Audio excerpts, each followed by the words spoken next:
Hello everyone. Share ko lang ang akong mga ganap karong adlaw. First kay nakauna-una ko nga wala di ko kasimba last week. So ato pa musimba unta ko karon pag abot na ko kay wala may misa.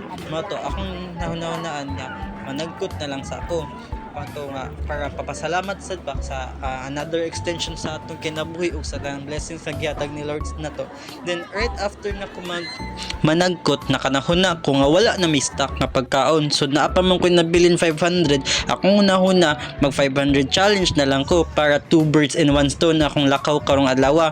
Mo to akong una is mamalingki ko og mga gulay kay naka-stock naman ko gamay ra sa tinuon nga mga groceries mo ng mga gulay-gulay sad diri tas carbon kay mas barato diri.